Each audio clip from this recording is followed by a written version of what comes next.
हमारी कथा आरंभ होती है जुलाई के अंतिम सप्ताह में, जब बादलों की परतें मनाली की वादियों में गहराती जा रही थीं। आदित्य और राजदीप, दोनों बचपन के मित्र, एक भूतिया यात्रा व्लॉग की योजना बना चुके थे। आदित्य को कहीं से सूचना मिली थी कि मनाली से स्पीति घाटी तक का मार्ग, विशेषकर लोसर दर्रा के आसपास का क्षेत्र, मृत आत्माओं का मार्ग कहा जाता है। कहते हैं कुछ यात्रियों की गाड़ियां वहां कभी पाई नहीं गईं और कुछ जो लौटे उनका मस्तिष्क जैसे जल चुका था। मनाली पहुंचते ही वे ओल्ड मनाली के एक छोटे लॉज में रुके, जहां एक बूढ़ा चौकीदार, भूतपूर्व गाइड था। उसका नाम था बुधिराम। उसने कहा, बाबूजी, स्पीति घाटी के मार्ग में कुछ है। वहां रोशनी नहीं, सिर्फ अंधेरे का निवास है।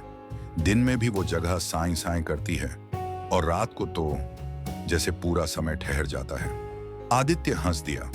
उसे डर की कहानियां बहुत प्रिय थीं, पर वह उन्हें फिक्शन समझता था। वे सुबह 5 बजे निकल पड़े। मनाली से रोहतांग दर्रे तक रास्ता कठिन था, पर हरा भरा। परंतु जैसे ही उन्होंने ग्राम्फू को पार किया और बट्टल ब्रिज की ओर बढ़े, मोबाइल नेटवर्क गायब हो गया। हवा का रंग बदलने लगा। चारों ओर सिर्फ पत्थर, बर्फ और कभी-कभी दिखती एक औरत, दूरी पर खड़ी, काले वस्त्रों में लिपटी, बिना चेहरा दिखाए। वो कौन थी? राजा ने पूछा। आदित्य ने देखा, लेकिन अब वहां कोई नहीं था। शायद कोई स्थानीय महिला हो, आदित्य ने कहा, लेकिन उसे भी अपने ही स्वर पर विश्वास न था। लोसर से पहले एक पुराना ढाबा पड़ा, धूल सने बेंच, टूटी खिड़कियां, जले हुए दिए। पर हैरानी की बात यह थी कि वो खुला था और भीतर एक स्त्री बैठी थी। वहीं काले वस्त्रों में अब चेहरा स्पष्ट था, लेकिन उसका चेहरा मानव चेहरा नहीं था। उसकी आंखें काले गड्ढे, उसके नाखून लोहे जैसे। पर उसने मुस्कुराते हुए कहा, अब लौटने का समय नहीं, यात्री, तुमने मृत्यु का निमंत्रण स्वीकार कर लिया है। राजा कांपने लगा। आदित्य ने कैमरा निकाला, लेकिन कैमरा ऑन ही नहीं हुआ। और फिर ढाबा धुएं में बदल गया। दोनों बेहोश हो गए। जब वे होश में आए, वे काजा में थे, लेकिन काजा निर्जन था। घरों के दरवाजे खुले थे, बर्तन पड़े थे, पर कोई मनुष्य नहीं। एक मंदिर के भीतर से शंख ध्वनि आई। वे भीतर गए और वहां बैठे थे लामा येशे तेंजिन।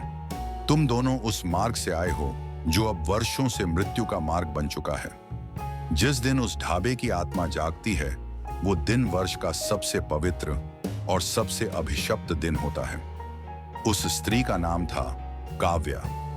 वह एक बार इसी मार्ग पर अपने प्रेमी संग यात्रा कर रही थी, लेकिन प्रेमी ने लालचवश उसे धोखा दिया और वहीं लोसर दर्रे के पास फेंक दिया। जीवित, अब वह आत्मा हर उस यात्री को बुलाती है जो भ्रम, घमंड या कैमरे के पीछे छिपकर उसकी पीड़ा पर हंसता है। राजा कांप गया। हम क्या करें? क्या हम लौट सकते हैं? लामा बोले, अब तुम्हारे शरीर लौट सकते हैं, पर आत्मा? रात को उन्होंने अंतिम प्रयास किया लौटने का, परंतु रास्ता घूम फिर कर वहीं आता था। गूगल मैप्स काम नहीं कर रहा था। सामने वही ढाबा, अब खून से लथपथ, और वहां काव्या बैठी थी। तुम्हें जाना है? उसने पूछा। आदित्य ने कांपते हुए कहा, हाँ।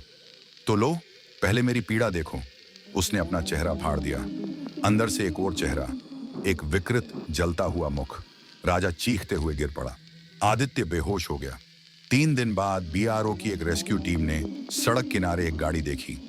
राजा मृत पाया गया। उसका मुंह फटा हुआ था, जैसे भीतर से खींचा गया हो। आदित्य जीवित था, परंतु मूर्छित और पागल। वह बस एक ही बात दोहराता रहा, वो ढाबा हर साल खुलता है, उसी दिन, और वो आती है, फिर पूछती है, क्या तुम मेरी पीड़ा समझ सकते हो? उसका कैमरा बरामद हुआ, जिसमें कोई वीडियो नहीं था, पर ऑडियो था। आखिरी रिकॉर्डिंग में केवल यह स्वर था, अब तू मेरी जगह ले ले यात्री, मैं मुक्त होती हूं।